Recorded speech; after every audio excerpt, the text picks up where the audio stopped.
Welcome back to Footy Classified. Our next guest's been described as one of the greatest defenders of the modern era, and you wouldn't get too many arguments, but he is a stranger to the bright lights of television, so we're privileged to have him in the studio. Welcome to Matthew Scarlett. Thanks for having me. You're a bit of a rarity, Scarlett. You've been around for such a long time. You've played with a football club who've enjoyed almost unparalleled success, yet we hear very little from you. Why is that?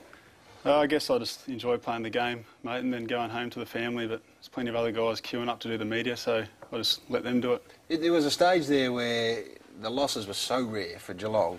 That was the time where you used to put yourself forward. Was that myth or was that fact? It was fact. I actually had a deal with our media guy that every time we'd lose, I'd front up to the media, and it's worked out pretty well over the last 5 years. We haven't lost too many games. But you don't waste words when you do, though, do you? You have a fair bit to say. Yeah, I guess especially after losses. Not many people want to front up and tell the truth, and I'm pretty good at that, so I'm happy to do the job. Scarlett, players tweeting, is it freedom of speech or irresponsible of them? I guess there's boundaries. I don't think you can criticise the umpires and stuff like that. We're pretty educated now that you can't do that kind of stuff, but I mean, you can tweet as long as it's responsible, I guess. You've had an interrupted year, in part because of the Hayden Ballantyne incident. Looking back on that now, I mean, you won a lot of support, ironically, around the competition. But we'll take a look at it here. What happened? Was it a brain failure? Was it deliberate? Did you mean it? And do you regret it? Yeah, I obviously meant it. I was pretty frustrated at the time and wasn't having a great game, and I do regret it. I reckon ultimately that cost us the game that night. Cost us 2 goals, we only lost by a couple of points, so something I regret doing, and I think it was out of frustration more than anything. And now you're set like 7-4, you could be 8-3. Does it still ring in the back of your mind sometimes, given how tight it's going to be at the top end this year? Yeah, I guess so. I guess if it comes really close to the end of the year and we miss the top 4 or the top 8 by a game, I'll be pretty flat with that. I know this might be a silly question, but a lot of the players in the competition supported you on that night, said he deserved it. Did he? No, I don't think anyone deserves to be hit like that, but it was nice to get a bit of support from a lot of the other players. They say we get a bit grumpier as we get older and we get closer to the end. Your future is always something of great interest. We watch you play every time we see Geelong, and it looks like you can go for another 5 years. Where does it sit right now? I'm going to decide at the end of the year. I'll sit down with the coach and have a chat about things, but I really don't know at this stage. Could go either way, no. You haven't made up your mind you're going to retire? No, not yet. So what would be the things between now and then that would determine it one way or the other?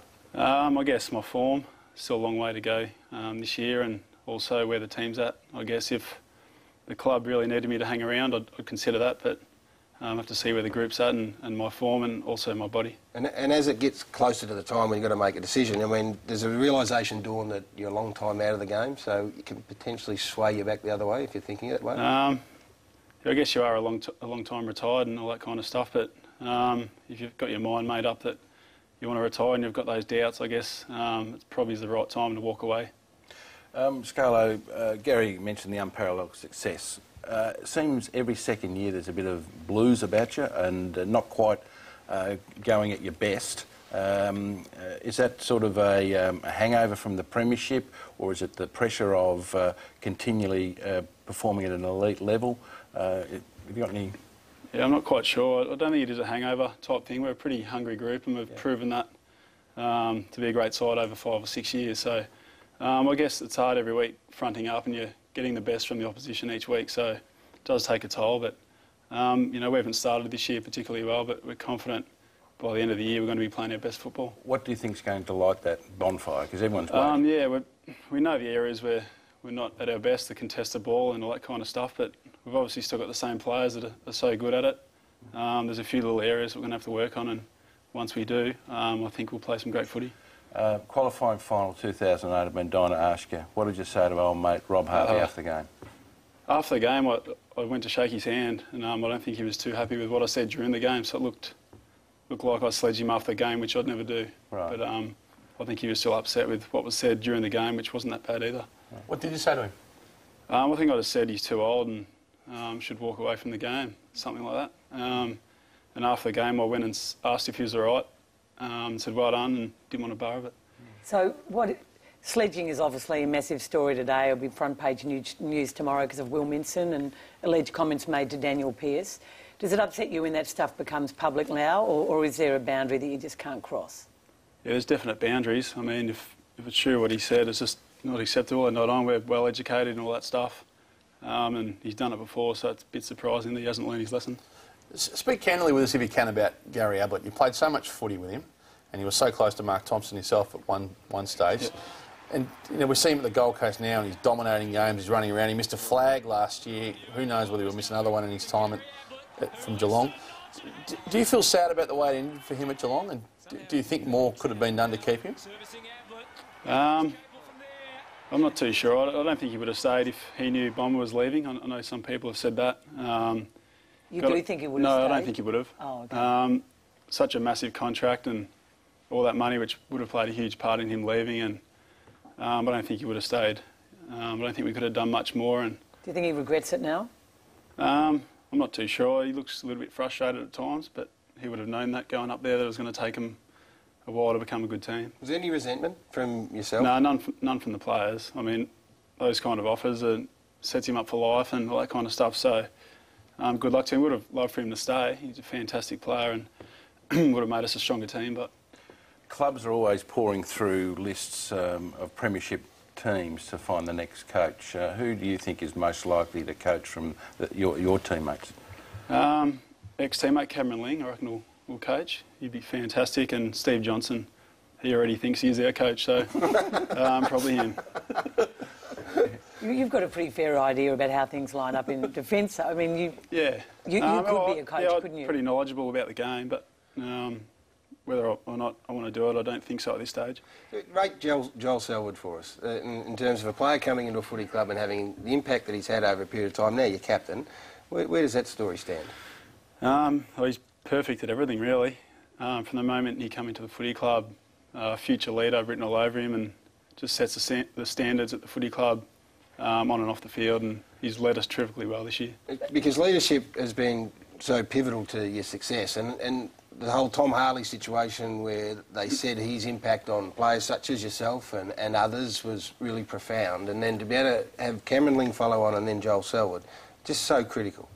Yeah, we've been lucky to have some great leaders at the club, and Joel just leads by example. He doesn't rant and rave and talk too much, but the things he does, old guys like myself and the young fellas look at him and just want to follow him. He's a terrific man. Do you worry about him, though? Worry about the way he plays? Yeah. A little bit. Him getting hurt, yeah. Yeah, a little bit. I mean, the head knocks, looking at the NFL and all that stuff now, how serious that stuff is. You sort of do worry about his well-being. Do you ever talk to him about that? I don't think you can change the way he plays. So no, I don't speak to him about it. You're old school. You're an old school footballer, and that's what we love about you. What annoys you about or frustrates you about the modern game? All the running that you have to do, probably the main thing. And just all the different matchups. I used to love playing on one player and just going toe-to-toe with a player all day. But now you seem to play on 10 or 12 different players a game, which I don't particularly like. So how does that work out? You go down as a back six. We watch for a match-up. Your role's changed a bit because you've got Tom Lonergan and Harry Taylor. So do you pick and choose who you play on? Usually we might have one or two matchups. Tommy Lonergan, probably take the best forward, and then we sort of mix and match down there. Once we get down there, we might decide, or Blake Carosella or Chris Scott will tell us before the game if he's got a preference. But the sides have gone out of their way to try and isolate you, and it's a whole, people would say, and I don't disagree, that you've changed the way footy has played to a large degree, and much of it is about trying to isolate you. And has anyone been successful? Not that you're going to tell us how, but has there been a time where you've thought they got it right? Well, I guess I've had plenty of poor games, but I'm not sure if there's one method that's worked consistently against me, but I've definitely had bad games along the way. Because you've had players shut down as a defensive forward on you. I mean, you've also had players try and take you out of the game by leading you out of that area. Do you concede that's what happened in the 2008 Grand Final? Do you think that the Franklin tactics were more about getting you out of the way? I don't think so. He was a fantastic player all year and was averaging 10 shots a game, so I don't think he was playing a decoy. I was reasonably happy with my game that day, but it doesn't really matter, does it? You had a look at them all. So you told me about mine, then yours, then we're going to let you go. But you had a look at all the sides. Who are the best? Who are the ones to beat right now? This year? Yep. Eagles, I reckon they're a great team. And Collingwood, I think they're the best two teams at the moment.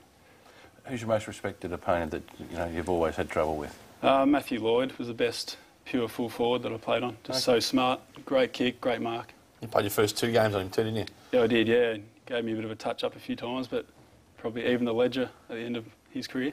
And moments in your career, was the toe-poke football to Ablett the biggest one? Damn you, Matthew.